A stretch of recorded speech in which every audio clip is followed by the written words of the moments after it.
Olá, sejam bem-vindos e bem-vindas a este podcast da disciplina de atenção à saúde da mulher em situação de violência. Eu sou a professora Flaviana Mello. Nós vamos aqui juntos e juntas discutirmos sobre assuntos relacionados à saúde da mulher e também sobre a violência contra a mulher.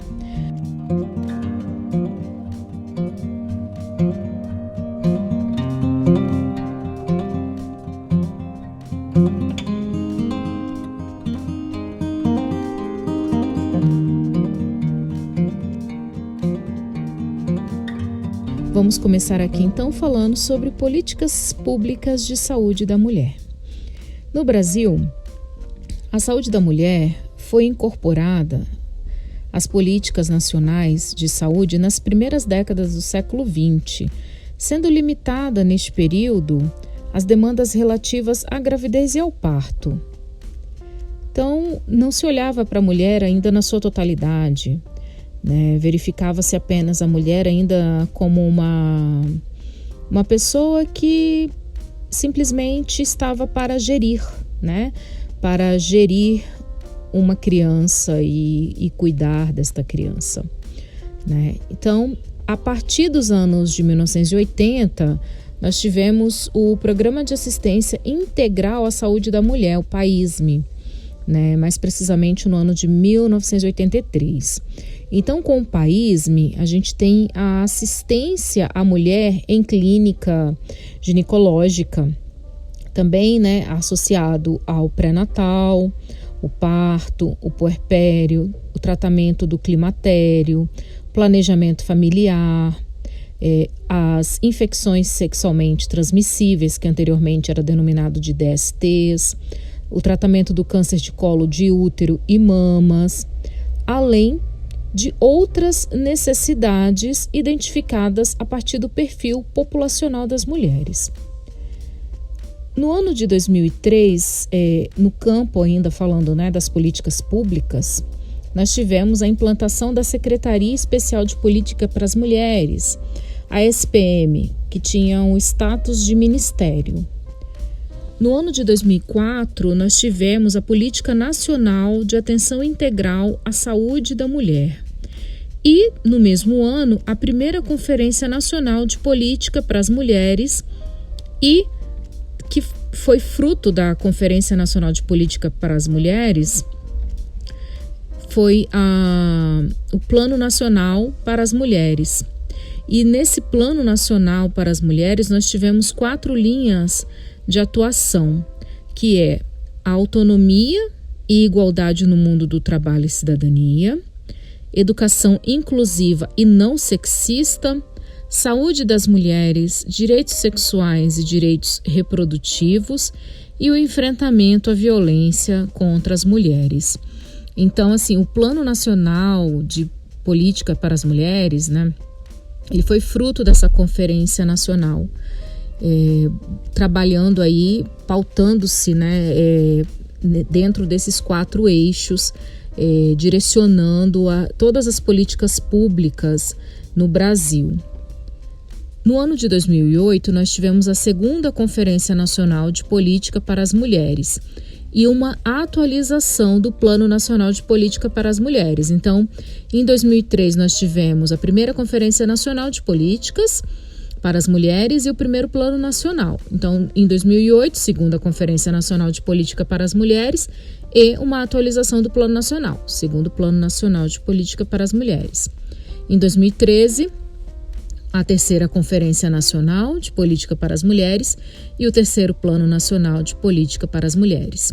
Dessa vez, a atualização foi maior nesse Plano Nacional de Política para as Mulheres, compreendendo aí 6 eixos de atuação: fortalecimento da saúde sexual e reprodutiva, prevenção das infecções sexualmente transmissíveis e também do vírus HIV/AIDS, atenção obstétrica, atenção às mulheres em situação de violência, atenção oncológica, atenção ginecológica e climatério, populações específicas e vulnerabilizadas como a população negra, LGBTQIA+, ribeirinhos, mulheres privadas de liberdade. Atualmente, a Secretaria Nacional de Política para as Mulheres, ela não existe mais. Com a mudança de governo, a Secretaria Nacional de Política para as Mulheres, a antiga SPM, ela passa a ser vinculada ao que hoje é chamado de Ministério da Mulher, da Família e dos Direitos Humanos. Então, tudo que foi desenvolvido nessa breve linha do tempo que nós fizemos existe, permanece, porém está vinculado a este ministério, Ministério da Mulher, da Família e dos Direitos Humanos, direcionando aí estados e municípios no âmbito das políticas públicas, aí, seja da saúde, da assistência social, da educação, direcionando aí a partir dos eixos, né, que o Plano Nacional de Política para as Mulheres preconiza o atendimento voltado para a população de mulheres. Falando agora sobre o fortalecimento da vida sexual e reprodutiva, que é um dos eixos, né, do terceiro Plano Nacional de Política para as Mulheres, que foi difundido aí, né, na terceira Conferência Nacional de Política para as Mulheres em 2013, o que esse eixo preconiza de trabalho, né? Que preconiza e orienta no trabalho de atendimento, né, por meio das políticas públicas para as mulheres brasileiras? A saúde reprodutiva implica que a pessoa possa ter uma vida sexual segura e satisfatória, tendo autonomia para se reproduzir e a liberdade de decidir sobre quando e quantas vezes deve fazê-lo. Deve ser ofertado a homens e mulheres adultas e jovens e também adolescentes informações, acesso e escolhas a métodos eficientes e seguros, além do direito ao acesso a serviços apropriados de saúde para o pré-natal, o parto e o puerpério. O planejamento reprodutivo, chamado também de planejamento familiar, designa um conjunto de ações de regulação da fecundidade, as quais podem auxiliar as pessoas a prever e controlar a geração e o nascimento dos filhos. Então, esses são os pontos, né, principais que estão aí dentro do eixo de fortalecimento da vida sexual e reprodutiva. A gente trabalha na perspectiva de que a mulher ela não é apenas algo para vir ao mundo para a reprodução, né, da prole, mas sim ela tem direito, né, a ter desejo, ela tem direito a ter uma vida sexual satisfatória, que ela possa se satisfazer, que ela possa ter o seu desejo atendido, né, da forma como ela quer ter esta relação sexual, quantas vezes ela queira, da maneira como ela quiser, a quantidade de filhos que ela possa querer ter ou não ter. Então, tudo isso são direitos que estão sendo cotidianamente buscados pelas mulheres no cotidiano da sociedade brasileira e sendo pautado por meio das políticas públicas para que de fato sejam validados no cerne da sociedade, para que as mulheres possam gozar desses direitos. Quando se fala da atenção obstétrica, né, que é mencionado aí como um dos eixos, né, preconizados aí no terceiro Plano Nacional de Política para as Mulheres, né, para nortear aí o trabalho das políticas públicas, esse eixo fala a respeito do acesso ao cuidado no pré-natal. Acolher a mulher e abordar os seus medos, ideias e as expectativas, né, em relação a esse parto, né, a todo esse processo, né, de 9 meses de gestação, explicar a rotina do acompanhamento do pré-natal, iniciar esse pré-natal de forma mais rápida possível, né, o quanto antes, realizar os testes rápidos para HIV e sífilis, além das questões de saúde, a gestante, ela também precisa ser orientada sobre questões referentes aos seus direitos sociais e trabalhistas. O cuidado com o pré-natal, ele torna-se crucial para intervenções direcionadas à promoção da saúde da mulher.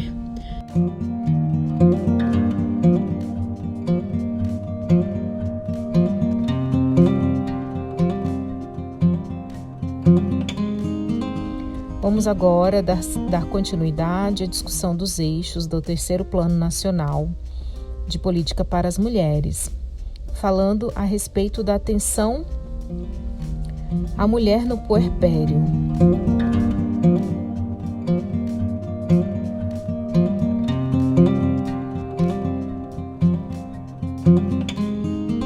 O puerpério, ele se inicia imediatamente após o parto e dura, em média, 6 semanas após o parto, havendo variabilidade na duração entre as mulheres.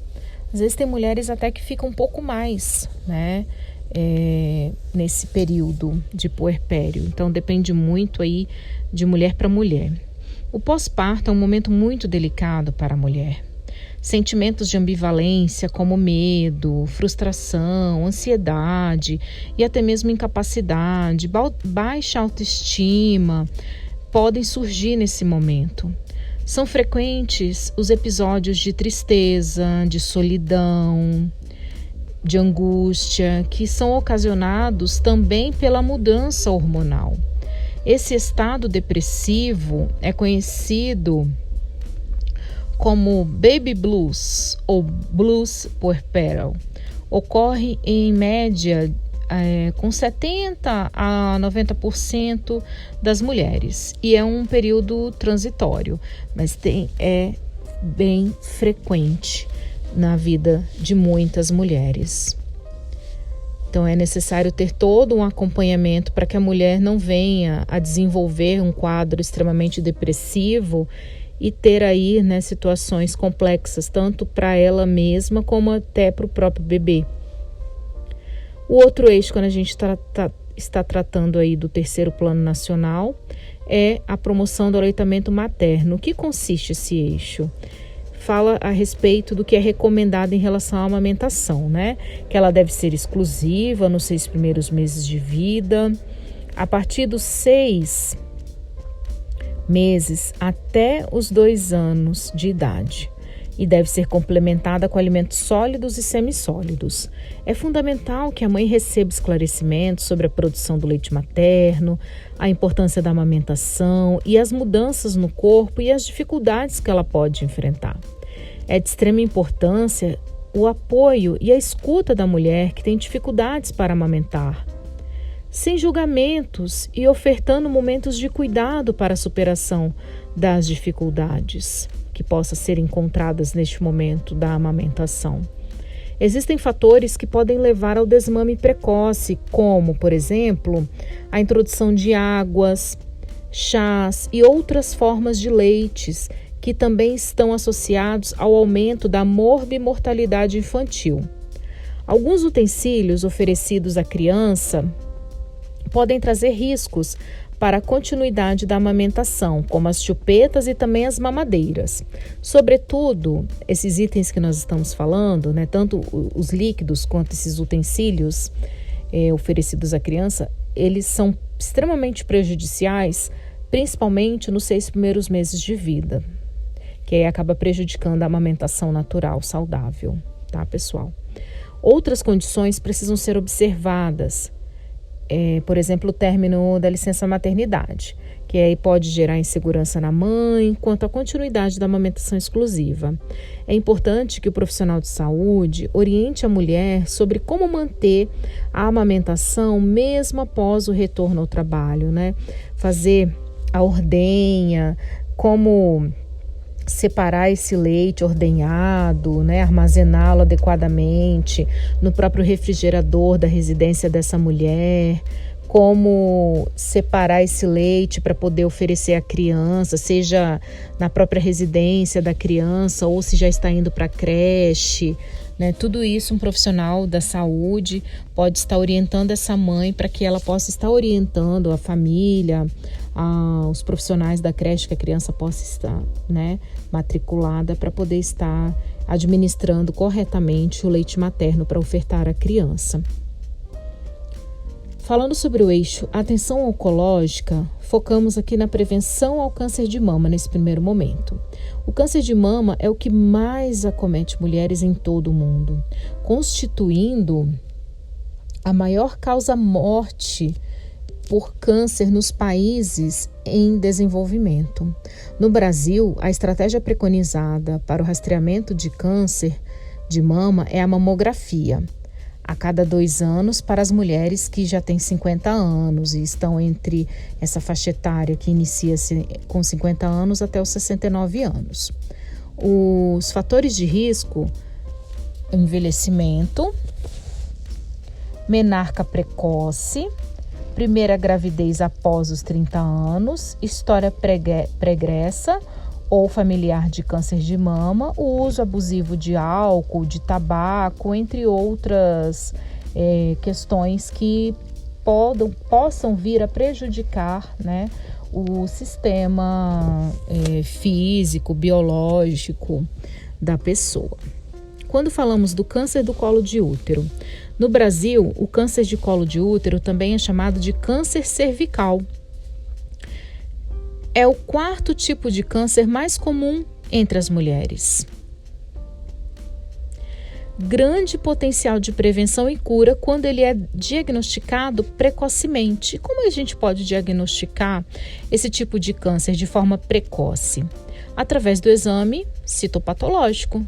Ele é a principal estratégia de rastreamento do câncer de colo do útero e de suas lesões precursoras.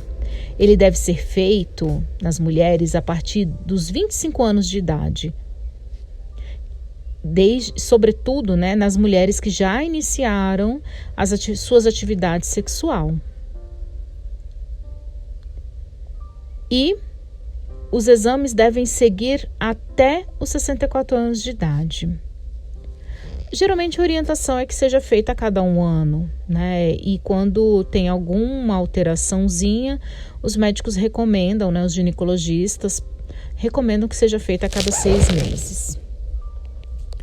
O eixo atenção ao climatério, ele corresponde à transição da mulher do ciclo reprodutivo para o não reprodutivo, ocorrendo habitualmente entre os 40 até os 65 anos. É uma fase biológica da vida da mulher e um período de mudanças psicossociais que podem afetar a forma como ela vive, o climatério, e responde a essas mudanças em sua vida. Muitas mulheres passam pelo climatério sem queixas, mas podem apresentar queixas diversificadas, como suores noturnos, irregularidades menstruais, ao mesmo tempo que está sentindo calor também sente frio, né? Às vezes as pessoas comentam, né? Nossa, eu estou sentindo calor, de repente eu sinto um frio, do nada, né? Então, tem a ver com essa fase do climatério.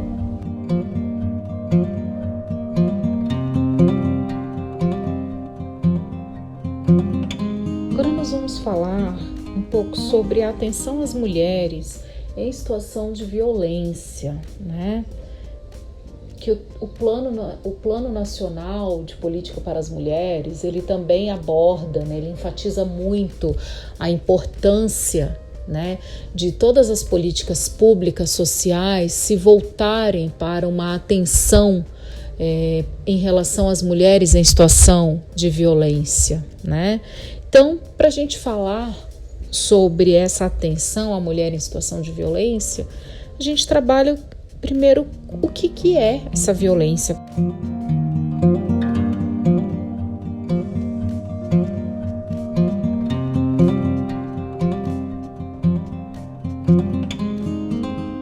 Então a gente pode pensar que a violência contra a mulher, ela é qualquer ato de conduta baseada na condição de gênero, que cause morte, né, que pode levar a mulher a uma situação de morte, né, feminicídio, que cause dano, que cause um sofrimento na sua condição física, um sofrimento de ordem emocional, psicológica, sexual, seja na esfera pública e também, sobretudo, na esfera doméstica, na esfera privada, nas relações privadas.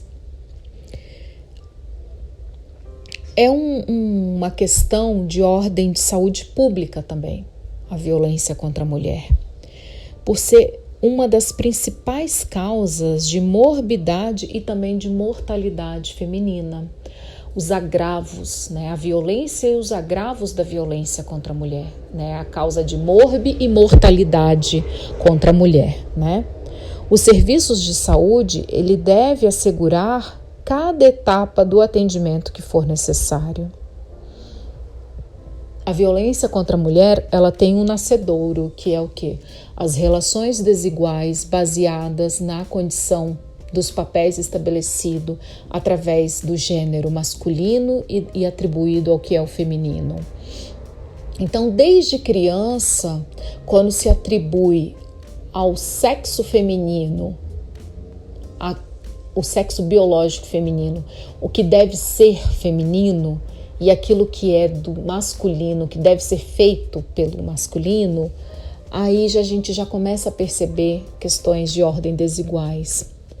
E aí a gente vai percebendo tudo aquilo que é mais brutal, mais forte, mais viril, atribuído a tudo que é do universo masculino. E de incapacidades, de submissão, de fragilidades, aquilo que é do universo feminino.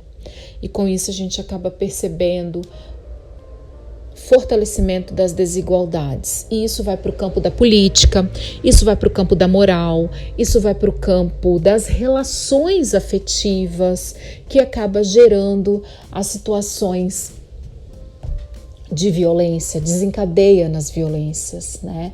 Vai para o campo das relações profissionais, né? As profissões consideradas mais maternais, mais femininas, são as menos valorizadas, né? São as mais estigmatizadas. Então a gente vai percebendo uma série de desproporções, né, na sociedade, tudo isso por conta dos papéis estabelecidos, e vão gerando essas desigualdades que por sua vez pode gerar as consequências de violências e levar essa mortalidade feminina, né? Então, a gente precisa de ter medidas, né, de prevenção, de emergência e também de acompanhamento e tratamento, tanto de eventuais agravos e impactos resultantes aí da violência, tanto física quanto psicológica, quanto das outras formas de violência contra a mulher. É importante também, nesse quesito da violência contra a mulher, que se entenda quais são os tipos de violência que hoje, por exemplo, a Lei Maria da Penha tipifica, né? Nós temos a violência física, que é a que mais se expressa, né? Mas também nós temos outras formas de violência, a violência patrimonial, né? Quando a mulher ela é tolhida, né, proibida de usar os seus instrumentos de trabalho, ela não pode trabalhar, ela não pode sair de casa, a chave do carro é pega, né, ela não tem acesso, ela não tem acesso à chave de casa, ao bilhete único para poder ela pegar um transporte público, né, os seus documentos são usurpados dela, são queimados, rasgados, né, seus instrumentos de trabalho são usurpados dela. Isso é uma forma de violência, é a violência patrimonial, né? Tem a violência moral, que ofende o tempo todo a moral dessa mulher, a violência de ordem psicológica, a violência de ordem sexual. A mulher, ela aprendeu, né, que ela tinha que ser submissa, até inclusive na questão do desejo, né? A mulher não tem que ter desejo, ela tem que servir e fazer bem feito para agradar o homem, né? Agradar o seu homem, o seu marido na cama. E a ela, né? Ela não tem que ser agradada, ela não tem que também querer, ela também não tem que desejar. Então ela não aprendeu isso, então ela acaba sendo violentada e não sabia que isso era uma violência, uma forma de violência, né? A violência sexual. Então, essas são formas de violência que estão dentro do quesito violência doméstica e intrafamiliar que a Lei Maria da Penha 11.340 de 2006 traz para nós hoje, tipificado como formas de violência doméstica e intrafamiliar contra a mulher, baseada na condição de gênero. É importante ressaltar também que não apenas a mulher que nasceu biologicamente mulher, que está amparada pela Lei Maria da Penha. Mulher que torna-se mulher, né? A mulher trans, né? Ela também, a mulher trans travesti, ela também é atendida, ela deve ser atendida pela Lei Maria da Penha e por todos os seus mecanismos de proteção quando ela sofre alguma das formas de violência tipificadas pela Lei Maria da Penha. Também é importante falarmos a respeito do abortamento legal, que é um direito da mulher, né, quando ela solicita. A gente sabe que existe um grande tabu na sociedade brasileira, ainda não conseguimos ter o direito ao aborto na sua totalidade como um direito enquanto saúde pública, um direito pautado, né, num dos eixos da questão da saúde reprodutiva, né, os direitos sexuais da mulher, mas ainda tem toda uma pauta de discussão do movimento feminista, né, junto a diversas organizações não governamentais, né, pressionando o poder público, pressionando o executivo para poder tornar uma política pública, né, enquanto as mulheres ricas elas conseguem abortar porque elas têm acesso, né, financeiramente falando, elas conseguem acessar as clínicas abortivas, né, a mulher pobre, periférica, né, negra, sobretudo, ela não consegue acessar e aí ela faz esses abortos caseiros e muitas das vezes ela acaba ceifando a sua vida. Né? Então é uma questão de direito para todas, né? Um aborto provocado por uma tentativa de aborto provocada por uma situação de abuso, por uma situação em que ela sofreu maus tratos, ela foi estuprada, né? São uma série de coisas que levam uma mulher a tentar o aborto e ela não pode ser julgada, ela não pode ser pressionada porque ela quer, porque ela deseja este aborto, né? Não pode vir com julgamento religioso, moralista para com esta mulher que deseja fazer o aborto. O aborto precisa ser um direito, né? Enquanto uma política pública, como vários países estão regularizando esse direito, como recentemente a Argentina regularizou esse direito, né? Um dos últimos países no mundo a regularizar esse direito foi a Argentina, né?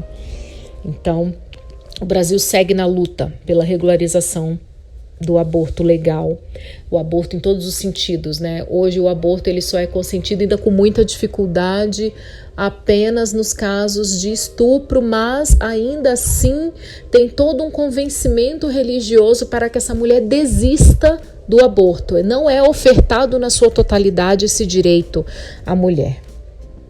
Bom, também nós temos as delegacias especiais de atendimento à mulher em situação de violência, que atende várias situações.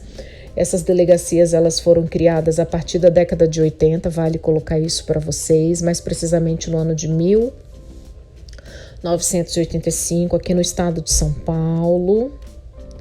É importante ressaltar também que a violência, quando a gente fala de violência doméstica contra a mulher, né, e as tipificações que nós falamos, quando falamos de violência doméstica, não necessariamente ela vai ser tipificada só se foi cometida para com a mulher dentro da casa dela. Se esta mulher saiu de casa para ir ao trabalho e ela foi perseguida e agredida pelo seu marido, ex-marido, companheiro, ex-companheiro, ex-companheira, companheira, neste trajeto de casa para o trabalho, na porta do seu trabalho, ela foi importunada por esta pessoa, é considerado violência doméstica, sim, violência doméstica intrafamiliar, ou foi um irmão, o filho que cometeu essa violência, né? Então é considerada sim violência doméstica intrafamiliar, mesmo não sendo no ambiente interno da residência da pessoa, mas é com alguém que ela tem laços afetivos, laço socioafetivo, ou já teve laços, né, socioafetivo, familiares. Então pertence ali àquele ambiente que ela já conviveu ou ainda convive. Então é tipificado como violência doméstica intrafamiliar.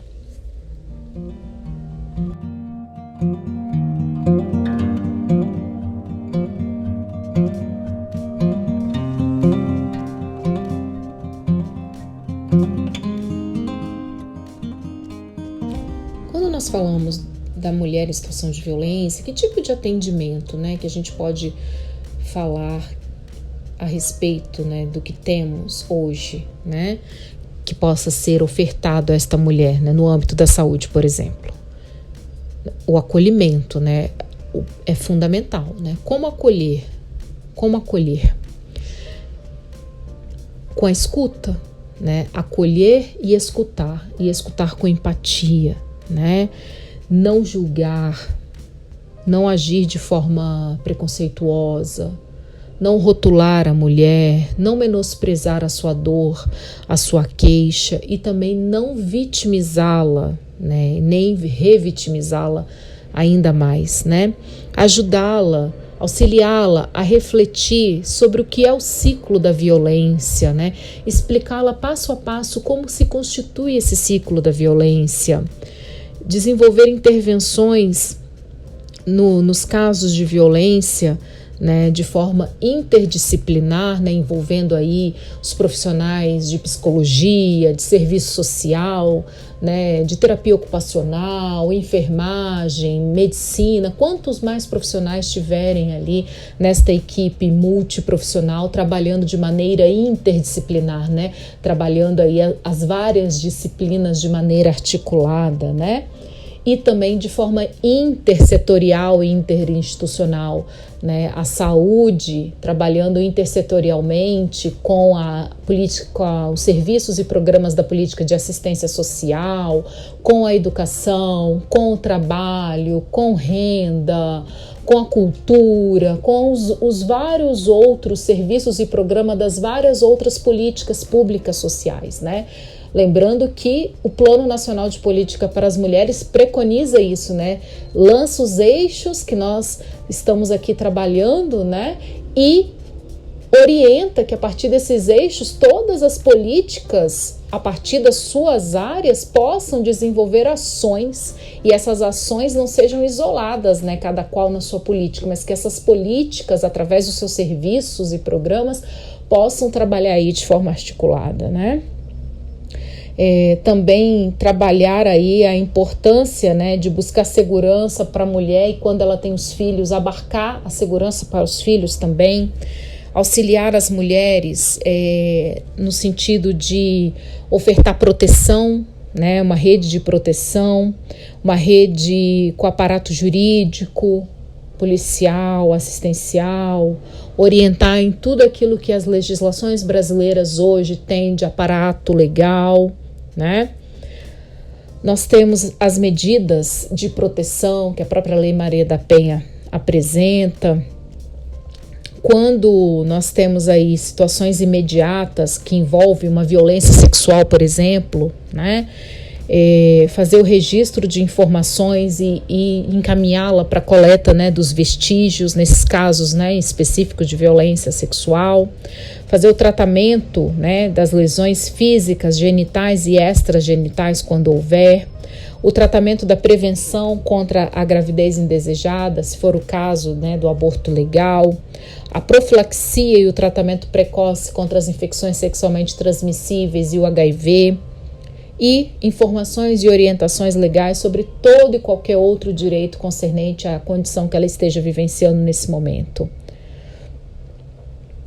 Também dispensação e administração de medicamento para profilaxias indicadas conforme as normas, regras e diretrizes técnicas do Ministério da Saúde, exames laboratoriais necessários e testes rápidos, o preenchimento da ficha de notificação compulsória de violência doméstica, sexual e de outras formas de violência, orientação e agendamento ou encaminhamento para o acompanhamento tanto clínico quanto psicossocial nos serviços e programas tanto de saúde quanto os demais serviços e programas que existem na rede de proteção, seja na assistência social, seja no âmbito do judiciário, ou até mesmo em organizações não governamentais hoje, né, organizações da sociedade civil que prestam esse apoio, esse suporte a mulheres que sofrem algum tipo de violência, né?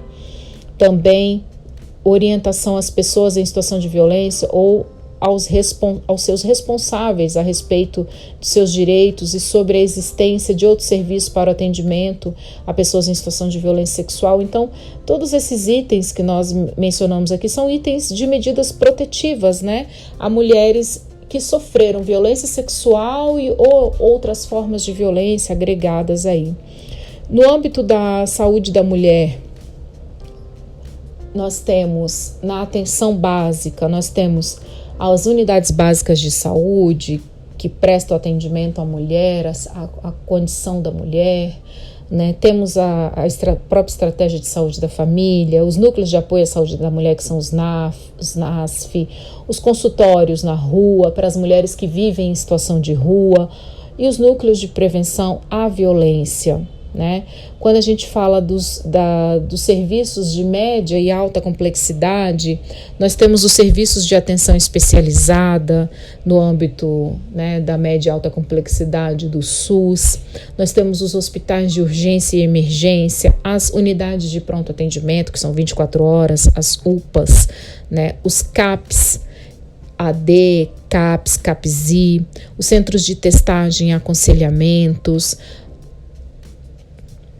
E voltando também para a rede ampliada, né, a rede intersetorial, que abrange as outras políticas públicas sociais, né, nós temos a Casa da Mulher Brasileira, nós temos o Centro de Referência da Assistência Social, que está no âmbito da proteção social básica do SUAS, né, do Sistema Único de Assistência Social, o CREAS, que ele está na média complexidade do SUAS, que atende sujeitos em situação de vínculos fragilizados, né, que está sofrendo algum tipo de violência, e o município, quando não tem o Centro de Referência da Mulher, que também está na média complexidade, os casos de violência contra a mulher são atendidos pelo CREAS, que é o Centro de Referência Especializado da Assistência Social. E os CRAS, que eu falei agora há pouco, eles são da proteção social básica, atendem indivíduos e famílias que estão em situação de vulnerabilidade social.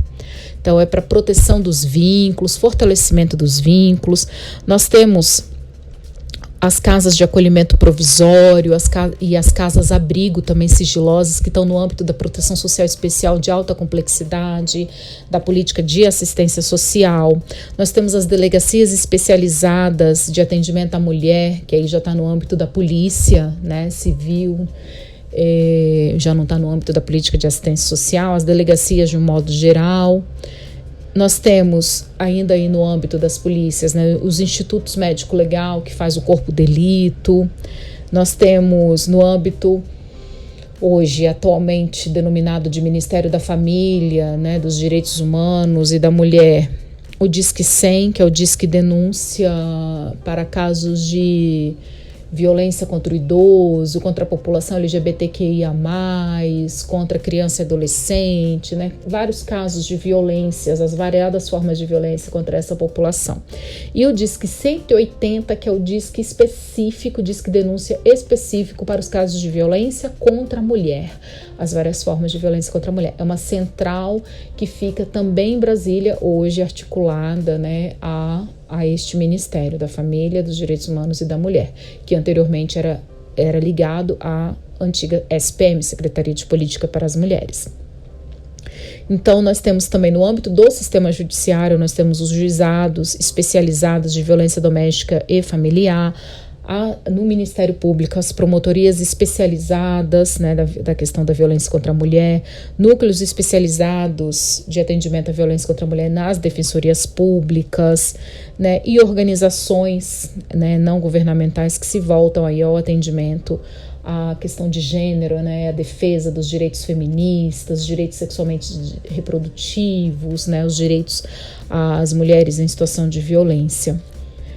E para finalizar, falar um pouquinho da atenção à saúde às mulheres que estão privadas de liberdade, né? A gente sabe que essas mulheres, elas têm mais dificuldades ainda, né? Pensando a mulher no modo geral, já tem uma série de dificuldades, uma série de problemas e desigualdades de atendimento, de acesso, uma série de questões. E pensando essas mulheres em privação de liberdade ainda, a violência institucional, a dificuldade do acesso à saúde ainda é maior, né? Mas aí nós temos uma política nacional de atenção às mulheres em situação de privação de liberdade e egressas do sistema prisional. Essa política ela tem como objetivo de reformular as práticas e garantir os direitos das mulheres privadas de liberdades no Brasil. No ano de 2011 foi regulamentada a Rede Cegonha, que tem 4 componentes, que é o pré-natal, o parto, o nascimento, o puerpério e a atenção integral à saúde da criança, além do sistema logístico que inclui o transporte sanitário e a regulação, né? Também é importante ressaltar que os filhos de mulheres do sistema prisional, eles devem permanecer junto às mães pelo menos no período mínimo de 1 ano e 6 meses, né? Anteriormente esse projeto não tinha, né, esse período, né? Tão logo era retirado, né, do convívio da mãe presa, né? Depois desse período de 1 ano e 6 meses, deverão passar por uma fase de adaptação num processo gradual de separação por mais 6 meses. Um dos problemas de manter o convívio mãe e filho, apesar da garantia legal, é a falta de estrutura física inadequada no sistema prisional, né? E a Lei 12.403 de 2011, que é a Lei das Cautelares, fala do aproveitamento dos benefícios de residência em meio aberto, tanto quanto possível, né? E a atenção básica prisional precisa estar vinculada ao território de abrangência da unidade prisional, incluindo a atenção hospitalar e especializada, né, para poder estar ofertando aí o atendimento, né, no nível de atenção básica para a mulher que está em situação de privação de liberdade. Bom, pessoal, estas eram as informações que tínhamos a tratar para vocês nesta disciplina de atenção à saúde da mulher.